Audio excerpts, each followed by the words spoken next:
Crime is an inevitable byproduct of civilized society. Where rules and laws exist, there will always be those who choose to break them and live outside the law willingly. It could be for love, for money, for insanity, or just because they're outright immoral people. So it's no surprise to anyone that there are a lot of high-profile criminals the world around who were never apprehended by the authorities. This video is going to take a look at 7 criminals who could still be out there today. The Doodler. In San Francisco, between January 1974 and June 1975, 5 gay men were killed in a series of matching murders by a killer known as the Doodler. All 5 of the men had similar stab wounds on them, and all 5 were found around the Ocean Beach area. He gained the nickname, the Doodler, as he would apparently sketch his victims before sleeping with them and then murdering them. Despite police matching 2 separate assaults on young gay men to the Doodler case, the killings eventually stopped, and the trail went cold. However, public interest was renewed in 2019 after the Golden State Killer was caught in 2018 using new DNA methodologies. The police released a digitally aged composite sketch and audio of an anonymous phone call reporting the first body they suspected to be the Doodler to the public, along with a $100,000 award for news leading to his arrest or capture. However, he still remains at large. Akamez Gochiayev. Akamez Gochiayev was accused of organizing the Russian apartment bombings in 1999 between September 4 and September 16, being responsible for 293 deaths in Moscow and Volgodonsk. Moreover, these bombings acted as one of the major catalysts for leading Russia into the Second Chechen War. Gochiayev claims he was framed by a former friend who was an FSB officer, although the FSB claimed Saudi-born Chechen terrorist Ibn al-Khattab paid him $500,000 to organize the attacks. Whilst Ibn al-Khattab was killed by the FSB in 2002, Gochiayev managed to slip away, apparently crossing the border to Georgia before possibly fleeing onwards to Turkey. The Babysitter. Also known as the Oakland County Child Killer, this serial killer is attributed to the deaths of at least 4 children in Oakland County, Michigan, between February 1976 and March 1977.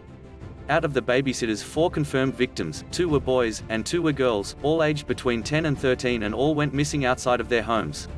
Although the police were later able to create a DNA profile of their main perpetrator with samples taken from some of the victims' bodies, they could never match this to anyone connected to the case as a suspect. The killer's identity remains unknown to this day. The Canal Pusher.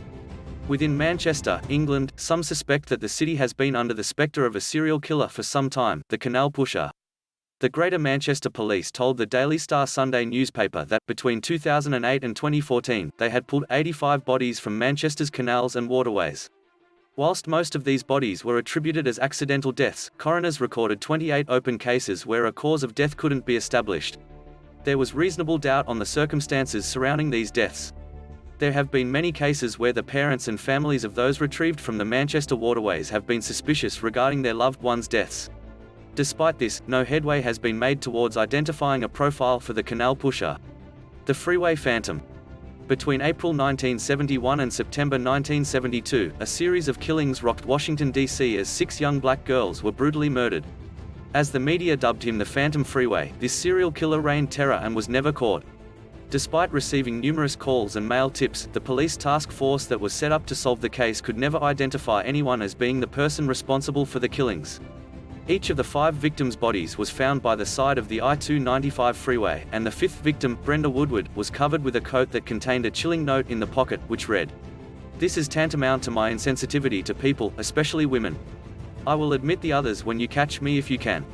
Freeway Phantom. Since the final murder, many of the case files and notes on the Freeway Phantom have been lost. This is due to the Washington, D.C. Police Department's antiquated and ineffective policies of case files only being maintained by detectives actively assigned to the case. Meaning that the case remains very much unsolved, and the families of the 6 victims sorely lack any comfort or justice. Glenn Stewart Godwin. Glenn Stewart Godwin is a criminal with a storied history. Stewart committed an armed robbery with an accomplice where he stabbed a man 26 times with a butcher knife before loading the body into a truck and trying to blow it up in the desert using homemade explosives. Local residents later found the exploded truck containing the body, and Godwin was eventually arrested and charged with first-degree murder. In 1987, Godwin tried to bust out of Dual Vocational Institute and was moved to the maximum security Folsom State Prison as a result.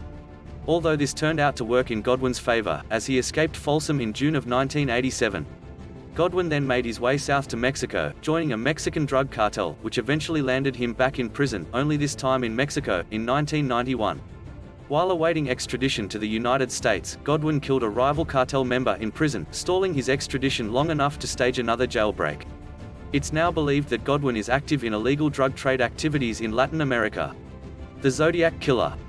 I couldn't write a list of criminals who may still be out there without talking about the Zodiac Killer. Possibly the most high-profile serial killer to ever exist, and certainly the most well-known to never be caught.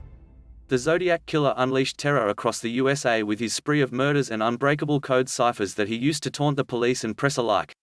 Operating in the San Francisco Bay Area, the Zodiac Killer targeted known lovers' lanes, often using a firearm or a knife to execute his victims. He started his spree in December of 1968, and he was last sighted in October 1969. After his killings, Zodiac would tout his handiwork to the press and mock the police's ineptitude at catching him through a series of coded letters sent anonymously to both the papers and police. Only one of which was ever successfully and wholly decoded. It was through these letters that he was given the name the Zodiac Killer. Even after his killings had stopped, the Zodiac Killer continued writing letters to the press throughout the 1970s, taking a break for a few years before writing his last letter in 1978. Despite survivors and witnesses of his attacks giving police matching descriptions that informed an accurate suspect sketch and countless crack teams analyzing the coded letters and trying to solve the case, the Zodiac Killer was never found. Maybe, just maybe, he's still out there today. When you watch something like this video, it's pretty easy to decide you're never leaving the house again. Ever. Or unlocking the windows and doors for good measure. But don't forget, as scary as the world is, you're still far more likely to be a drunk driver than a criminal on the lam. That's it. Bye for now.